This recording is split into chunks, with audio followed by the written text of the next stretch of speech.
আল্লাহু আকবার, আল্লাহু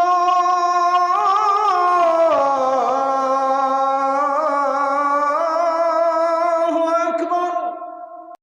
আমি নিজেই আমার নিজের বিচারক। কিভাবে সম্ভব? অনেক সালাফদের থেকে দেখা যায় যে তারা দুইটা কাজ করতেন। একটা হচ্ছে দিনলিপি লেখা, পুরোটা না, কি ভালো করছি কি খারাপ করছি, একটা দিনলিপি তারা লিখে রাখতেন যে আজকে আমি কি ভালো কাজ করছি, আজকে আমি কি খারাপ কাজ করছি। এটার জন্য তারা হিসাব রাখতেন যে আমার এদিকে তাকানোর কথা ছিল না, আমি তাকিয়ে ফেলেছি। হ্যাঁ, একটা ইয়ারকি ফাজলামি করতে করতে একটা গালি দিয়ে বসেছি। হ্যাঁ, বিনা অজুহাতে একটা মিথ্যা কথা মুখ দিয়ে বাড়ায় গেছে। এটা না করলেও পারতাম। আমার এই খারাপ কাজ। আমার ভালো কাজ কি?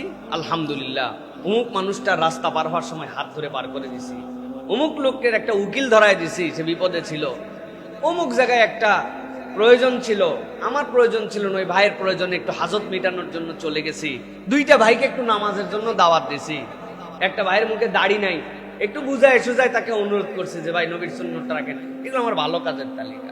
আর আমার খারাপ এই জিনিসগুলো হয়ে গেছে। এটা এক নম্বর, যে গোপনে বিচারক হওয়া নিজের প্রতি। আমার হিসাবই নাই, আমি কেমনে কি করব ভাই। দুই নম্বর হচ্ছে আত্মনিন্দার অভ্যাস করা।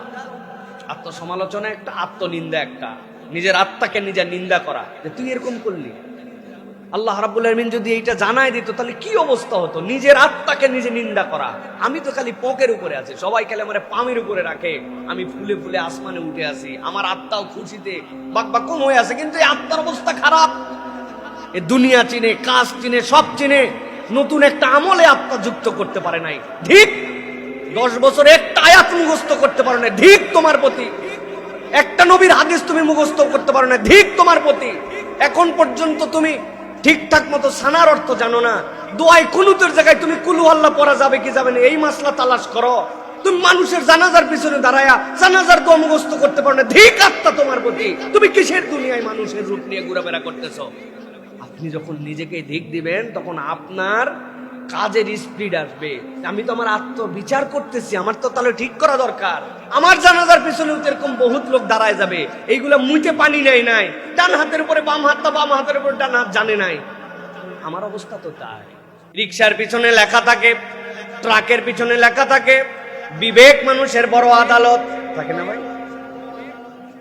কথাটার ভার অনেক। আল্লাহ রাব্বুল আলামিন এই জন্য বলছেন, বান্দা তুমি তোমার নিজের বিচারক হও। তুমি নিজেকে নিজে একটু হিসাবের মধ্যে ফেলো।